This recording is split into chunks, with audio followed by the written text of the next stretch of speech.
5000 பின்பு 10,000 மூன்றாவது முறை மாடு மாநகராட்சிக்கு சொந்தம். அதிரடி காட்டும் மாநகராட்சி.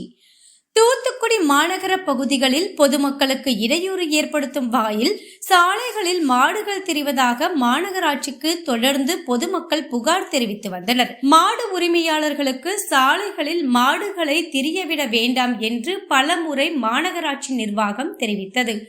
ஆனால் தொடர்ந்து சாலைகளில் மாடுகள் சுற்றுவதை பொதுமக்கள் தொடர்ந்து புகார் தெரிவித்ததை அடுத்து மாநகராட்சி மேயர் ஜெகன், மாநகராட்சி ஆணையர் பிரியங்கா ஆகியோர் உத்தரவின் பேரில் மாநகராட்சி நகர்நல அலுவலர் டாக்டர் சரோஜா மேற்பார்வையில் சுகாதார அலுவலர் ராஜபாண்டி தலைமையிலான சுகாதாரத்துறை அதிகாரிகள் மற்றும் பணியாளர்கள் திங்கட்கிழமை இரவு முதல் செவ்வாய்க்கிழமை அதிகாலை வரை Ettayapuram road, Palayamkottai road, Tiruchendur road ஆகிய பகுதிகளில் பொதுமக்களுக்கு இடையூறு ஏற்படுத்தும் வகையில் சாலைகளில் திரிந்த 36 மாடுகளை பறிமுதல் செய்து மாநகராட்சிக்கு சொந்தமான கோசாலையில் கொண்டு அடைத்தனர். இதில் மாடுகளுக்கு 5000 ரூபாயும், கண்ணுக்குட்டிகளுக்கு 2500 ரூபாயும் முதல் கட்டமாக மாநகராட்சிக்கு மாட்டின் உரிமையாளர் பணத்தை செலுத்தி மாடுகளை அழைத்து செல்ல வேண்டும். இரண்டாவது முறை அதே மாடு பிடிபட்டால் மாட்டுக்கு 10,000 ரூபாயும், கண்ணுக்குட்டிக்கு 5,000 ரூபாயும், மூன்றாவது முறை அதே மாடு பிடிபட்டால் மாடு மாநகராட்சிக்கு சொந்தம் என்று மாநகராட்சி நிர்வாகம் தெரிவித்துள்ளது. தொடர்ந்து சாலைகளில் மாடுகள் சுற்றி வருவதால் பொதுமக்களுக்கு பெரிதும் பாதிப்பு ஏற்படுகிறது. அதுபோல வாகன ஓட்டுநர்களும் மிகவும் சிரமப்படுகின்றனர்.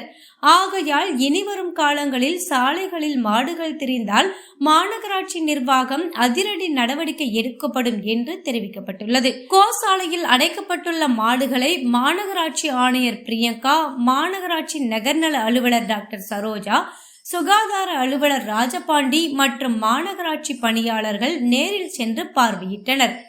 அப்போது கோசாலையில் அடைக்கப்பட்டுள்ள மாடுகளுக்கு புல் உள்ளிட்ட உணவு வகைகளை நேரத்திற்கு நேரம் வைக்க வேண்டும் என்று மாநகராட்சி ஆணையர் பிரியங்கா, மாநகராட்சி மேயர் ஜெகன் ஆகியோர் மாநகராட்சி பணியாளர்களுக்கு உத்தரவிட்டுள்ளார். போக்குவரத்துக்கு இடையூறாக சாலைகளில் திரிந்த மாடுகள் அடைத்தம் பிடிக்கப்பட்டு இன்று கோசாலையில் அடைக்கப்பட்டுள்ளது. இன்று பிடிக்கப்பட்ட மாடுகள் 21 மாடுகளும் 15 கன்றுகளும் அடங்கும். இந்த நடவடிக்கை தொடர்ந்து 3 நாட்களுக்கு நடைபெறும். அதனால் மாட்டு உரிமையாளர்கள் தங்களுடைய மாடுகளை சாலையோரத்தில் திரிய விடாமல் வீட்டிற்குள் அழைத்து வைக்குமாறு கேட்டுக்கொள்ளப்படுகிறீர்கள்.